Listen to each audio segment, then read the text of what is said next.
ನಿಮ್ಮೆಲ್ಲರಿಗೂ ಕೂಡ ನಿಮ್ಮದೇ ಆಗಿರ್ತಕ್ಕಂಥ ಯೂಟ್ಯೂಬ್ ಚಾನಲ್ ಸ್ಟಡಿ ವಿತ್ ಪರಶುರಾಮ್ಗೆ ಸ್ವಾಗತ ಅಂತ ಹೇಳ್ತಾ ಇಂದಿನ ವಿಡಿಯೋದಲ್ಲಿ ನಾನು 8ನೇ ತರಗತಿ ಸಮಾಜ ವಿಜ್ಞಾನದಲ್ಲಿ FA1 ಅಂದರೆ ಪ್ರಥಮ ರೂಪನಾತ್ಮಕ ಮೌಲ್ಯಾಂಕನ 1ಕ್ಕೆ ಸಂಬಂಧಪಟ್ಟಂತೆ ಪ್ರಶ್ನೆ ಪತ್ರಿಕೆಯನ್ನು ನೋಡೋಣ. ವಿಡಿಯೋನ ಲೈಕ್, ಶೇರ್ ಮತ್ತು ಸಬ್ಸ್ಕ್ರೈಬ್ ಮಾಡೋದನ್ನು ಮಾತ್ರ ಮರೆಯದಿರಿ ಅಂತ ಹೇಳ್ತಾ ಈ ಒಂದು ವಿಡಿಯೋದಲ್ಲಿ ಪ್ರಶ್ನೆ ಪತ್ರಿಕೆ ನೋಡೋಣ. ಆಲ್ರೆಡಿ ನಾನು ಹಾಕಿರ್ತಕ್ಕಂಥ ಪ್ರಶ್ನೆ ಪತ್ರಿಕೆಗಳ ಲಿಂಕನ್ನು ವಿಡಿಯೋದ ಡಿಸ್ಕ್ರಿಪ್ಷನ್ ಬಾಕ್ಸ್ನಲ್ಲಿನೂ ಕೂಡ ಇದ್ದಾವೆ. ನಿಮ್ಮ 8ಗೆ ಸಂಬಂಧಪಟ್ಟಂತೆ ಪ್ರಶ್ನೋತ್ತರಗಳನ್ನು ಕೂಡ ನಾವು ಪಾಠದ ಪ್ರಶ್ನೋತ್ತರಗಳನ್ನು ಕೂಡ ಪೋಸ್ಟ್ ಮಾಡ್ತಾನೆ ಇದ್ದೀವಿ. ಸೊ ಅವುಗಳನ್ನು ಸಹಿತ ನೋಡಿ ಅಂತ ಹೇಳ್ತಾ ವಿಡಿಯೋನ ಲೈಕ್, ಶೇರ್ ಮತ್ತು ಸಬ್ಸ್ಕ್ರೈಬ್ ಮಾಡೋದನ್ನು ಮಾತ್ರ ಮರೆಯದಿರಿ.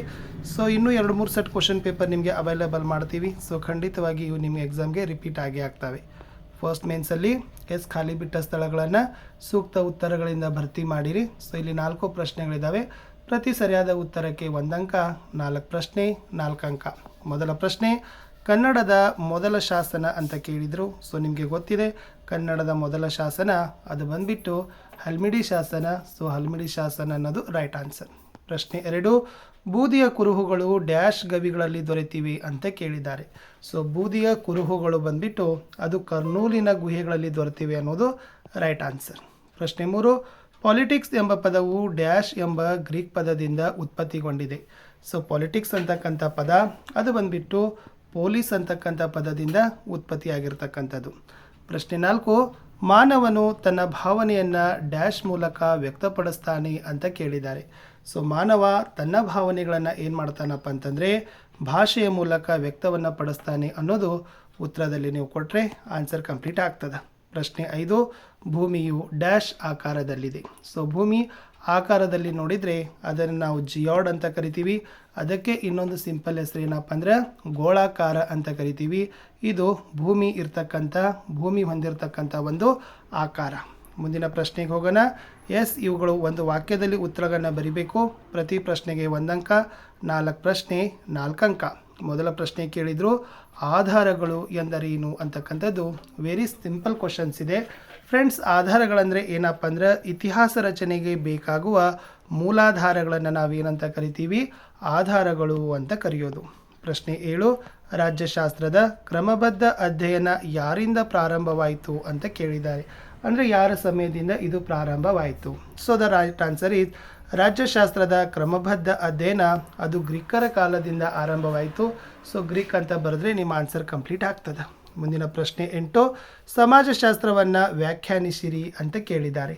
ಸೊ ಸಮಾಜಶಾಸ್ತ್ರಕ್ಕೆ ಒಂದು ಸಿಂಪಲ್ ಆಗಿರ್ತಕ್ಕಂಥ ವ್ಯಾಖ್ಯೆ ಕೊಟ್ಟವ್ರು ಯಾರಪ್ಪ ಅಂದರೆ ಅದು ಬಂದ್ಬಿಟ್ಟು ಆಗಸ್ಟ್ ಕಾಮ್ಟೆ. ಅವ್ರು ಏನು ಹೇಳಿದ್ದಾರೆ ಅಂದರೆ ಸಾಮಾಜಿಕ ಕ್ರಮ ಮತ್ತು ಸಾಮಾಜಿಕ ಪ್ರಗತಿಗೆ ಸಂಬಂಧಿಸಿದ ವಿಷಯಗಳನ್ನು ಅಧ್ಯಯನ ಮಾಡ್ತಕ್ಕಂಥ ವಿಜ್ಞಾನದ ಒಂದು ಶಾಖೆ ಅಥವಾ ವಿಜ್ಞಾನಕ್ಕೆ ಅವರು ಏನಂತ ಕರೀತಾರೆ, ಸಮಾಜಶಾಸ್ತ್ರ ಅಂತ ಕರೆದಿದ್ದಾರೆ ಅನ್ನೋದನ್ನು ನೀವೇನು ಮಾಡಬೇಕಾಗಿತ್ತು, ಒಂದು ವಾಕ್ಯವನ್ನು ಸಿಂಪಲ್ ಆಗಿ ಬರಿಬೇಕು. ಪ್ರಶ್ನೆ 9ಕ್ಕೆ ಬರ್ತೀನಿ. ಭೂಮಿಯನ್ನು ಜೀವಂತ ಗ್ರಹ ಎಂದು ಏಕೆ ಕರೀತಾರೆ ಅಂತ ಕೇಳಿದ್ದಾರೆ. ಭೂಮಿಗೆ ಹಲವು ಹೆಸರುಗಳಿದ್ದಾವೆ. ನೀಲಿ ಗ್ರಹ ಅಂತ ಕರೀತಾರೆ, ವಿಶಿಷ್ಟ ಗ್ರಹ ಅಂತ ಕರೀತಾರೆ. ಬಟ್ ಇಲ್ಲಿ ಏನು ಕೇಳಿದಾರಪ್ಪ ಅಂದರೆ ಜೀವಂತ ಗ್ರಹ ಅಂತ ಏಕೆ ಕರೀತಾರೆ ಅಂತ ಕೇಳಿದರು.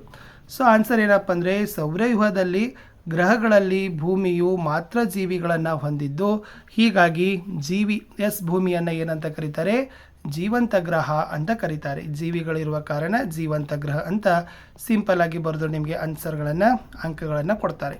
ಇನ್ನು 2 ಅಂಕದ ಪ್ರಶ್ನೆಗಳು 3 ಇದ್ದಾವೆ. ಒಟ್ಟು 6 ಪ್ರಶ್ನೆಗೆ ಉತ್ತರಗಳನ್ನು ನೀವೇನು ಮಾಡಬೇಕು, ಕೊಡಬೇಕು. ಪ್ರತಿ ಸರಿಯಾದ ಉತ್ತರಕ್ಕೆ ನಿಮಗೆ ಎಷ್ಟು ಅಂಕಗಳಿದ್ದಾವೆ, 2 ಅಂಕ ಇದ್ದಾವೆ. ಪ್ರಶ್ನೆ ಏನಿದೆ ನೋಡ್ಕೊಡ್ರಿ. ಪ್ರಾಕ್ತನ ಆಧಾರಗಳ ವಿಧಗಳನ್ನು ತಿಳಿಸಿ ಅಂತ ಕೇಳಿದ್ದಾರೆ. ಸೊ ಪ್ರಾಕ್ತನ ಆಧಾರಗಳಲ್ಲಿ ತುಂಬಾ ವಿಧಗಳಿದ್ದಾವೆ, ಹೌದಾ. ಆದರೆ ಅದರಲ್ಲಿ ಮುಖ್ಯವಾಗಿರ್ತಕ್ಕಂಥ ವಿಧಗಳಿಗೆ ಬಂದಾಗ ಫ್ರೆಂಡ್ಸ್ ಒಂದು ಶಾಸನಗಳು ಬರ್ತದೆ, ಒಂದು ನಾಣ್ಯಗಳು, ಸ್ಮಾರಕಗಳು ಮತ್ತು ಭೂ ಉತ್ಖನನಗಳು ಅಂತ ಬರ್ತವೆ. ಇವೆಲ್ಲವುಗಳು ಕೂಡ ಪ್ರಾಕ್ತನ ಆಧಾರಗಳ ಪಟ್ಟಿಗೆ ಬರೋದು. ಮುಂದಿನ ಪ್ರಶ್ನೆ, ರಾಜ್ಯಶಾಸ್ತ್ರ ಅಧ್ಯಯನದ ಯಾವುದಾದರೂ 2 ಪ್ರಾಮುಖ್ಯತೆಗಳನ್ನು ಬರೀರಿ ಅಂತ ಕೇಳ್ತಾರೆ. ರಾಜ್ಯಶಾಸ್ತ್ರ ಅಧ್ಯಯನದಿಂದ ಬಹಳ ಪ್ರಯೋಜನಗಳಿದ್ದಾವೆ. ಅದರಲ್ಲಿ ಮುಖ್ಯವಾಗಿರ್ತಕ್ಕಂಥ ಪ್ರಯೋಜನಕ್ಕೆ ಬಂದಾಗ ಫ್ರೆಂಡ್ಸ್ ಏನಪ್ಪ ಅಂತಂದರೆ ಅದು ರಾಜ್ಯದ ಉಗಮ ಮತ್ತು ಬೆಳವಣಿಗೆ ಕುರಿತು ಮಾಹಿತಿಯನ್ನು ಕೊಡ್ತಕ್ಕಂಥ ಕೆಲಸ ನಮಗೆ ರಾಜ್ಯಶಾಸ್ತ್ರ ಮಾಡ್ತದೆ. ಅಷ್ಟೇ ಅಲ್ಲ, ಇದು ಶಾಸಕಾಂಗ, ಕಾರ್ಯಾಂಗ ಮತ್ತು ನ್ಯಾಯಾಂಗಗಳ ಬಗ್ಗೆ ತಿಳಿಸಿಕೊಡ್ತಕ್ಕಂಥ ಕೆಲಸವನ್ನು ಮಾಡ್ತದೆ. ಇದು ಜನರಿಗೆ ರಾಜಕೀಯವಾದ ಜ್ಞಾನವನ್ನು ನೀಡ್ತದೆ. ಇದು ರಾಜಕಾರಣಗಳಿಗೆ ಮತ್ತು ಸಮಾಜ ಸೇವಕರಿಗೆ ಸಹಾಯ ಮಾಡ್ತದೆ. ಉತ್ತಮ ನಾಗರಿಕರನ್ನು ಸೃಷ್ಟಿಸ್ತಕ್ಕಂಥ ಕೆಲಸ ರಾಜ್ಯಶಾಸ್ತ್ರ ಮಾಡ್ತದೆ. ಅಷ್ಟೇ ಅಲ್ಲ, ರಾಜ್ಯಶಾಸ್ತ್ರ ನಮಗೆ ಅಂತಾರಾಷ್ಟ್ರೀಯ ಸಂಬಂಧಗಳ ಬಗ್ಗೆ ಮಾಹಿತಿಯನ್ನು ಕೊಡ್ತಕ್ಕಂಥ ಕೆಲಸ ಸಹಿತ ರಾಜ್ಯಶಾಸ್ತ್ರದ ಅಧ್ಯಯನದ ಪ್ರಯೋಜನ ಆಗಿದೆ. ಇಷ್ಟು ನೀವೇನು ಮಾಡಬೇಕಾಗಿತ್ತಪ್ಪ ಅಂದರೆ ಬರಿಬೇಕು. ಮುಂದಿನ ಪ್ರಶ್ನೆಗೆ ಹೋಗೋಣ. ಪ್ರಶ್ನೆ 12. ಉತ್ತರ ಗೋಳಾರ್ಧವನ್ನು ಭೂಪ್ರಧಾನ ಗೋಳ ಮತ್ತು ದಕ್ಷಿಣ ಗೋಳಾರ್ಧವನ್ನು ಜಲಪ್ರಧಾನ ಗೋಳ ಅಂತಲೇ ಏಕೆ ಕರೀತಾರೆ? ಇಟ್ಸ್ ವೆರಿ ಸಿಂಪಲ್ ಇದೆ ನೋಡಿ. ಉತ್ತರ ಗೋಳಾರ್ಧದಲ್ಲಿ 60ರಷ್ಟು ಭೂಭಾಗ, 40ರಷ್ಟು ಜಲಭಾಗ ಇದೆ. ಆ ಕಾರಣಕ್ಕಾಗಿ ಉತ್ತರ ಗೋಳಾರ್ಧವನ್ನು ಏನಂತ ಕರೀತಾರೆ? ಭೂಪ್ರಧಾನ ಗೋಳಾರ್ಧ ಅಂತಲೇ ಕರೆಯೋದು. ಆದ್ರೆ ದಕ್ಷಿಣ ಗೋಳಾರ್ಧದಲ್ಲಿ 81ರಷ್ಟು ಜಲಭಾಗ ಮತ್ತು 19ರಷ್ಟು ಭೂಭಾಗ ಇದೆ. ಸೊ ಆ ಕಾರಣಕ್ಕಾಗಿ ಇಲ್ಲಿ ಏನಂತ ಕರೀತಾರಪ್ಪ? ಅದನ್ನು ಜಲಪ್ರಧಾನ ಗೋಳ ಅಂತಲೇ ಕರೆಯೋದು. ಇದು ಇಂಪಾರ್ಟೆಂಟ್ ಆಗಿರ್ತಕ್ಕಂಥ ಪ್ರಶ್ನೆ ಇತ್ತು. ಇದು ಕೂಡ ನಿಮ್ಮ ಎಕ್ಸಾಮ್ಗೆ ಬಂದೇ ಬರ್ತಕ್ಕಂಥ ಒಂದು ಪ್ರಶ್ನೆ. ಇನ್ನು ಸ್ಥಾನಿಕ ವೇಳೆ ಮತ್ತು ಪ್ರಮಾಣ ವೇಳೆಯ ವ್ಯತ್ಯಾಸಗಳನ್ನು ಬರೀರಿ ಅಂತ ಕೇಳ್ತಾರೆ. ನೋಡಿ, ಸ್ಥಾನಿಕ ವೇಳೆ ಅಂದರೆ ಒಂದು ಸ್ಥಳದ ರೇಖಾಂಶ ಮತ್ತು ಈ ಸೂರ್ಯನ ಸ್ಥಾನಕ್ಕನುಸಾರವಾಗಿ ನಿರ್ಧರಿಸುವ ವೇಳೆ ಸ್ಥಾನಿಕ ವೇಳೆ. ಆಮೇಲೆ ಇದು ಸೂರ್ಯನ ನೇರವಾದ ಕಿರಣಗಳು ಯಾವ ರೇಖಾಂಶದ ಮೇಲೆ ಬೀಳುತ್ತದೆ ಆ ರೇಖಾಂಶದ ಸಮಯ ಮಧ್ಯಾಹ್ನ 12 ಗಂಟೆ ಆಗಿರುತ್ತದೆ. ಮತ್ತು ಒಂದು ರೇಖಾಂಶದಿಂದ ಮತ್ತೊಂದು ರೇಖಾಂಶಕ್ಕೆ ಸಮಯ ವ್ಯತ್ಯಾಸವನ್ನು ಕೊಡ್ತದೆ. ಆದರೆ ಪ್ರಮಾಣ ವೇಳೆ ಏನಾಗಿರ್ತದಪ್ಪ ಅಂದ್ರೆ ಒಂದು ದೇಶದಲ್ಲಿ ಅನೇಕ ರೇಖಾಂಶಗಳು ಹಾದು ಹೋಗ್ತವೆ. ಆ ದೇಶದ ಮಧ್ಯದಲ್ಲಿರುವ ರೇಖಾಂಶದ ಸಮಯ ಇಡೀ ರಾಷ್ಟ್ರ ಪರಿಗಣಿಸ್ತದೆ. ಇದನ್ನೇ ಪ್ರಮಾಣಿತ ವೇಳೆ ಅಂತ ಕರೆಯೋದು. ರಾಷ್ಟ್ರದ ಮಧ್ಯದಲ್ಲಿನ ರೇಖಾಂಶದ ಸಮಯ ಇಡೀ ರಾಷ್ಟ್ರವನ್ನು ಪರಿಗಣಿಸ್ತದೆ. ಇದು ರಾಷ್ಟ್ರದಲ್ಲಿ ಒಂದೇ ಸಮಯ ಇರ್ತದೆ ಅನ್ನೋದನ್ನು ನೀವು ಅಂಶವನ್ನು ಬರೆದ್ರೆ ನಿಮ್ಮ ಆನ್ಸರ್ ಏನಾಗ್ತದಪ್ಪ ಅಂದರೆ ಕಂಪ್ಲೀಟ್ ಆಗ್ತದೆ. ಇಟ್ಸ್ ಆಲ್ಸೋ ವೆರಿ ಈಸಿಯಾಗಿರ್ತಕ್ಕಂಥದ್ದೇ ಒಂದು ಪ್ರಶ್ನೆ ಇತ್ತು.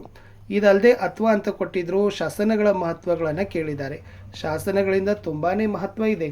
ಆದರೆ ಮುಖ್ಯವಾಗಿರ್ತಕ್ಕಂಥ ಮಹತ್ವಕ್ಕೆ ಬಂದಾಗ ಶಾಸನಗಳು ಆಯಾ ಕಾಲಮಾನದ ಜೀವಂತ ಸಾಕ್ಷಿಗಳಾಗಿದ್ದಾವೆ. ಅವು ಇಂದಿನ ಧರ್ಮ, ಸಂಸ್ಕೃತಿ, ಆರ್ಥಿಕತೆ, ಆಡಳಿತ ಇನ್ನಿತರ ಅಂಶಗಳ ಬಗ್ಗೆ ಮಾಹಿತಿ ಕೊಡುತ್ತದೆ. ನಮ್ಮ ದೇಶದಲ್ಲಿ ನಮಗೆ ದೊರೆತಿರುವ ಅತ್ಯಂತ ಪ್ರಾಚೀನ ಶಾಸನ ಅದು ಮೌರ್ಯ ಚಕ್ರವರ್ತಿ ಅಶೋಕ ಹೊರಡಿಸಿದ ಶಾಸನ ಆಗಿದೆ. ಇವನು ಕಲ್ಲು ಹಾಸಿನ ಮೇಲೆ ಹಾಗೂ ಕಲ್ಲಿನ ಕಂಬಗಳ ಮೇಲೆ ಶಾಸನ ಕೆತ್ತಿಸಿದ. ಇವನ ಶಾಸನಗಳು ಭಾರತದ ಹಲವೆಡೆ ದೊರೆತಿದ್ದಾವೆ. ಉದಾಹರಣೆಗೆ ಸಮುದ್ರಗುಪ್ತನ ಅಲಹಾಬಾದ್ ಸ್ತಂಭ ಶಾಸನ, ಇಮ್ಮಡಿ ಪುಲಿಕೇಸಿಯ ಐಹೊಳೆ ಶಾಸನ, ಖಾರ್ವೇಲರನ ಹಾತಿಗುಂಪ, ಚೋಳರ ಉತ್ತರ ಮೇರೂರು ಶಾಸನ ನಮಗೆ ಇತಿಹಾಸ ರಚನೆಯಲ್ಲಿ ತುಂಬಾ ಮುಖ್ಯವಾಗಿರ್ತಕ್ಕಂಥ ಪಾತ್ರ ವಹಿಸ್ತದೆ ಅಂತ ಬರೆದ್ರೆ ಸಾಕು. ಇನ್ನು ಲಾಸ್ಟ್ ಏನಿತ್ತಪ್ಪ ಅಂದ್ರೆ ಭಾರತದ ನಕ್ಷೆಯನ್ನು ಕೇಳಿದರು. ಅದರಲ್ಲಿ ಹಿಮಾಲಯ ಪರ್ವತ ಶ್ರೇಣಿ, ಸೊ ಇದನ್ನು ಗುರುತಿಸಲಿಕ್ಕೆ ಕೇಳಿದರು. ಇದನ್ನು ನೋಡ್ಕೊಡ್ರಿ. ಜೊತೆಗೆ ಕೋರಮಂಡಲ ತೀರ ಅಂತ ಒಂದು ಇದೆ, ಅದನ್ನು ಕೂಡ ಗುರುತಿಸಲಿಕ್ಕೆ ಕೇಳಿದರು. ಇಷ್ಟಿತ್ತು ಈ ವಿಡಿಯೋದಲ್ಲಿ ಅಂತ ಹೇಳ್ತಾ ವಿಡಿಯೋ ವಾಚ್ ಮಾಡಿದ್ದಕ್ಕೆ ಧನ್ಯವಾದಗಳು. ಹೆಚ್ಚಿನ ವಿಡಿಯೋಗಳು ನಮ್ಮ ಯೂಟ್ಯೂಬ್ ಚಾನಲ್ದಲ್ಲಿದ್ದಾವೆ. ಸೊ ದಯಮಾಡಿ ಅವುಗಳನ್ನು ನೋಡಿ ವಿಡಿಯೋನ ಲೈಕ್, ಶೇರ್ ಮತ್ತು ಸಬ್ಸ್ಕ್ರೈಬ್ ಮಾಡೋದನ್ನು ಮಾತ್ರ ಮರೆಯದಿರಿ.